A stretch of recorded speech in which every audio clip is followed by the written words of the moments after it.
Do you ever feel like you're not good enough? Today I'm going to be talking all about this silly little fear of failure you have. Obviously, if you're clicking on this video or podcast today, it's because, well, you feel like shit. Not to be dramatic or anything, but you don't feel the best when you feel like you're a failure. And I completely understand that feeling. And I'm not going to tell you that it's invalid, but I am going to gently give you some things to kind of think about so that you can reframe this experience of failure into one where you're more so neutral about it, because you're being way too harsh on yourself right now, and I feel like you can even tell. Does anyone ever wonder what we would do with our lives if we had zero fear of rejection or failure? I would go as far to say that rejection and fear of failure is the main reason a lot of people don't end up achieving their dreams, because they never even give themselves the chance to start. Now, first of all, if you're coming to this video and you just got done doom scrolling, seeing all of these people in your life in a penthouse telling you to buy their course,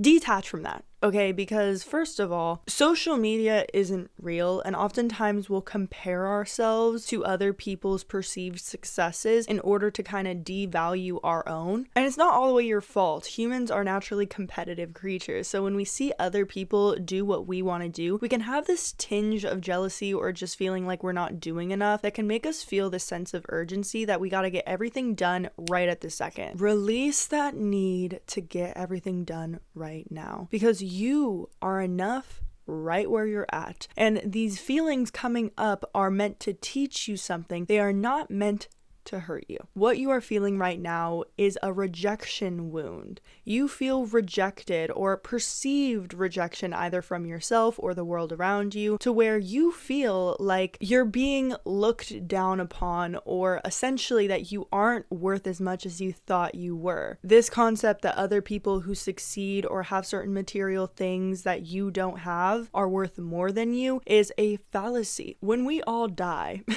it is literally 1 minute into this podcast and I'm already talking about death. Girl, if you're new here, this is the Improvement for Imbeciles podcast. This is where I share ways I'm getting my shit together so that you can get your shit together. And yes, it gets a little dark around here, but when you die, you don't take any of these things with you. These material things, whether that is your car, your money, your house, your family, you don't take any of that with you. And I know that's really dark, but at the end of the day, what are you putting out? Are you going to look back at yourself when you're 80, 90 years old and go, wow, she was such a failure, you know, she started to do her little business and it didn't work out, or he's such a failure, you know, he started to go to school and then he dropped out. No, you're not going to say that. If anything, you're going to regret not failing more. And I'll tell you exactly why you're going to regret not trying to fail more. Because you have given up before you have even tried. Everyone says that failure is the key to success, which I believe is very true, but to go even deeper than that, I believe that as humans, we are social creatures, and so oftentimes we are more attracted to collective failure than we are failing alone. This is why when you start something new, or when you go out on a creative project, maybe you just started a YouTube channel, maybe you just tried to enroll in school, maybe you asked for a promotion, or you gave a presentation that wasn't your best work, whatever happened, when you're going out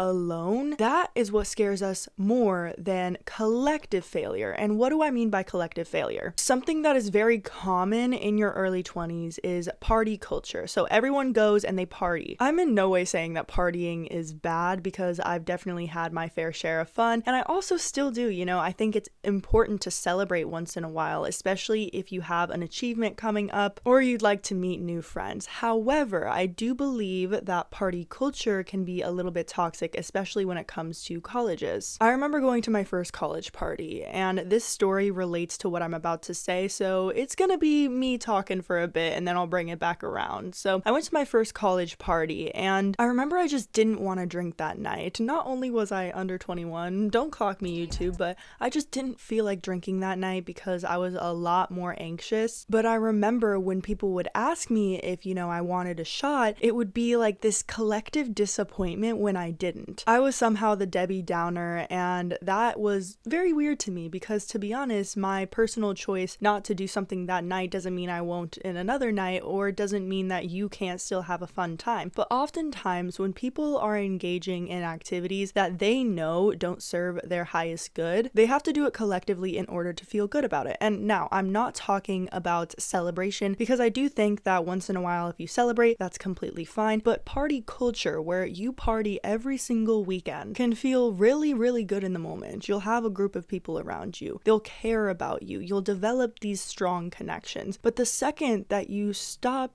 engaging with those activities, you stop going to parties, you start focusing on your schoolwork more, the first thing that people say is, "Oh my God, you're so boring now." So what you must understand is shame happens when you both succeed and when you fail. People will shame you when you let a bad habit get to the point where it destroys your life, and people will shame you when you start locking in and putting in work towards a specific goal you have, especially if you are trying to start something new and you got out of your comfort zone and it didn't turn out the way you expected it to. That is not a failure. That is a success. And I say that not to be cheesy, but to acknowledge the fact that it is hard to go out on a limb and do something that other people are not doing. You will get more criticized when you go out and you start creating your own path than you will if you collectively fail with people and party every single weekend. And so this got me thinking, maybe you are questioning if you're failing because you're not around people who constantly succeed. Because I promise you, the people who succeed a lot also fail a lot too. Their mindset is just more geared towards their successes than their failures. Why? Because every single failure that they've encountered in their life has been turned into something that has helped them and taught them a lesson. I'm currently reading the book Worthy by Jamie Kerma, I believe.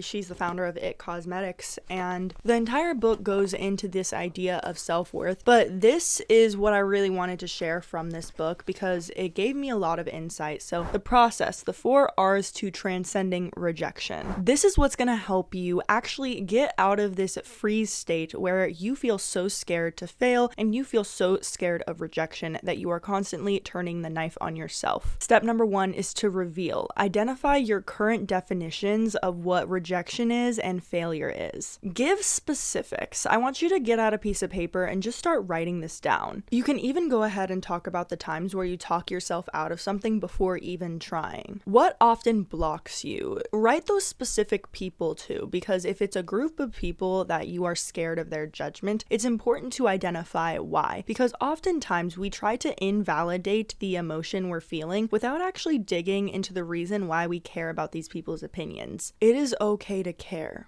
But in order to stop caring, you need to look underneath the surface at what the reason you care about this person's opinion is. Maybe it's a family member of yours. Maybe it's someone you grew up with. Maybe an old version of you is connected to this person's opinion so much so that you have suppressed a certain part of yourself in order to fit in their life. These are often disempowering things and often happen without us even being aware that they're happening. So step number 1 is genuinely just becoming aware. Step number 2 is to redefine what this means to you. Why does this person's opinion matter, and what are you going to do in order to separate yourself from it? It can also look like giving yourself a reason why you weren't chosen. And what I mean by this is, think about a job interview, right? I'd say a lot of us get really, really down on ourselves when we aren't chosen for a certain job position that we were really looking forward to. But when you choose to bring yourself back to your inherent worthiness and know that no opportunity that is meant for you will pass you by, you redefine what rejection means to you. Rejection is redirection. Rejection has nothing to do with my inherent self-worth.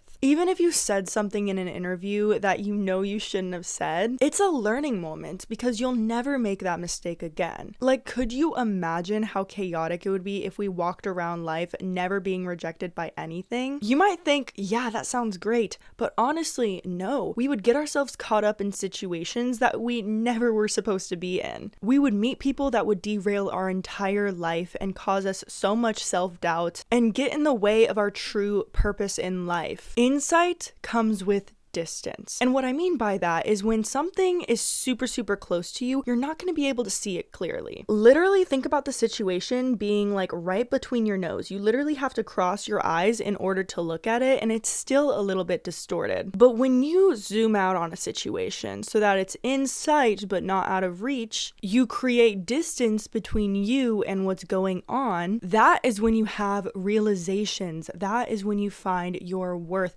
That is when you learn so that you can try again and you can succeed. Number 3 is to revisit and reframe. Think about past rejections and how they have prepared you for this current moment. For example, I would have never been able to do YouTube like I'm doing now if I didn't have a first YouTube channel that was a gaming channel that ended up dying. When I was 13 years old, I did YouTube on a separate channel where I would literally just play games. Nobody in my life believed in me or wanted me to do YouTube. I remember my dad threatening to make me ban my YouTube account because I ended up showing my face, but I had to convince him and beg him that I will never show my face again because obviously looking back, he was more of a strict parent. He just wanted me to be safe, but with my knowledge at that time, I remember I was interpreting his protection as a suppression of my creative desires because I knew what I wanted to do at a very young age, but I was constantly told by the world, no, you're never able to achieve this. And YouTube itself isn't even my final goal. I want to reach people and transform their lives. But I had so much confusion growing up about my own pasts, and I made so many mistakes. Another failure I really wanted to bring up is I ended up moving out as soon as I turned 18, and I ended up having to move back to my dad's house, literally broke, because I started to sell a jewelry line. And at the time, I was doing business with one of my roommates, and I remember moving back home feeling like I am a failure because in order to move out, I had to sell my car because I had moved to a college town, and this college town had really good public transportation, so I figured I wouldn't need my car, but I ended up having to move back, and I literally had no car, had to beg my manager at Papa Murphy's for my job back. I had to skateboard to my first job ever after bragging to all of my old employees that I worked with from my high school that I'm gonna move out at 18. I was so embarrassed, but if I didn't have that experience, I wouldn't have the knowledge I have now about business, and I wouldn't have known what it's like to have to work for things and to make sure that I never entangle myself with someone like that again. You guys see my channel now is very successful, but it never started out that way. I had to post videos for months on end getting 100 views or 200 views, and I would genuinely get so excited if a video of mine got 500 views with literally no results because I was just taking a shot in the dark. And so I want to bring this back to redefining your past failures allows you to prepare for future successes. Because if I allowed those things to define me and I stayed hating people in my past who did me wrong, I would walk around with a whole lot of resentment and I would just feel outside of myself and my purpose. It's okay to feel resentful towards something, but just understand insight comes with distance.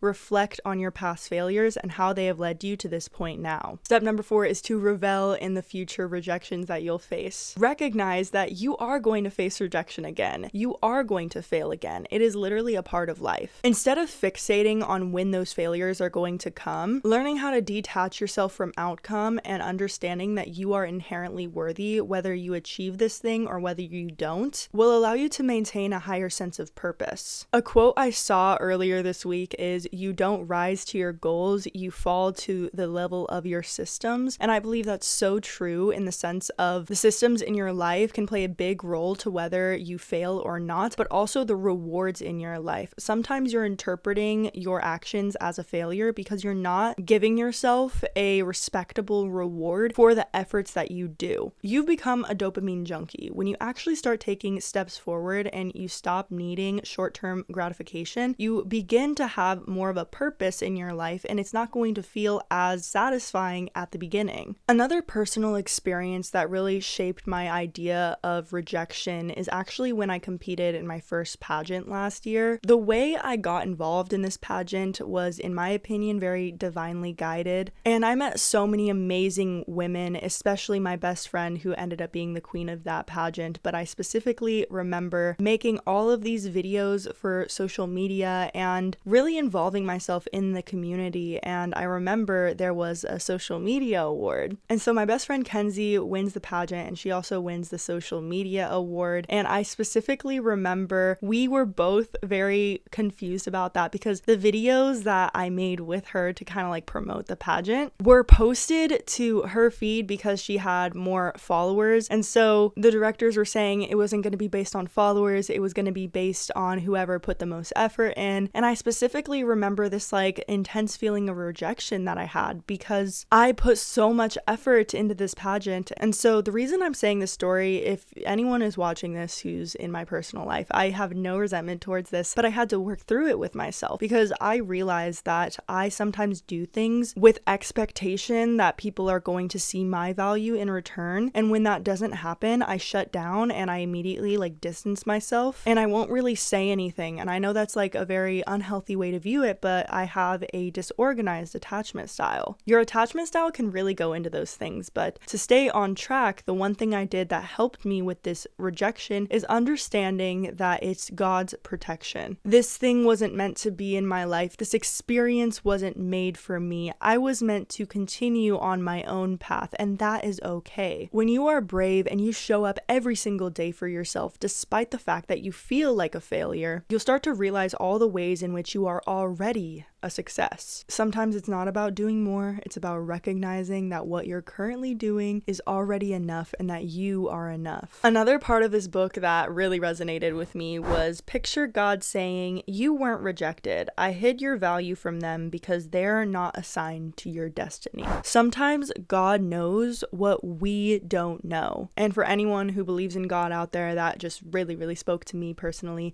But with that being said, you guys, I really wanted to share with you guys something that I am currently working on and I'm putting myself out there for. It's the Get Your Shit Together community. It's a free community where we all share resources and personal wins on our journey to become the highest version of ourselves. I'm also doing a 21-day challenge right now. The entire idea is it's a 21-day devoted challenge. And so what's different between challenges like 75 hard and 21-day devoted is I give you guys a lot of resources that are able to be repeated throughout the next 21 days and the days after that. Instead of challenges like 75 hard where you feel super de-incentivized if you accidentally missed a day, the 21-day devoted challenge was made with young people in mind. You guys have jobs, you guys have lives outside of social media or self-development, and it gives you practical strategies on how to level up every single area of your life: your physical space, your mental clarity, your emotional side, your financial side, and your spiritual side. Days 0 through 7 are free, and then after days 8 through 21 are $21. Every single day comes with a worksheet, and if you guys just want the worksheets 8 through 21 are only $10. It helps support the channel, and I'll put some testimonials on the screen of people who are doing the challenge right now. It's so amazing seeing you guys complete the challenge. I'm also doing weekly calls too, so if you guys are interested in any of that, go check out the community. And thank you guys for being here throughout all of my failures, because honestly, I've just been really grateful this week because there is so much going on out there. I also wanted to say I'm going to link a GoFundMe in the description to help some families that are currently dealing with the LA fires. I really wanted to start more so supporting certain causes on this channel because I understand having a platform also comes with a responsibility. And so to everyone in LA, I wish you healing, and please be safe. Protect you and yours always. Be sure to go follow my social media, subscribe, do all of the things. Okay, I love you, besties. I'll see you guys next week.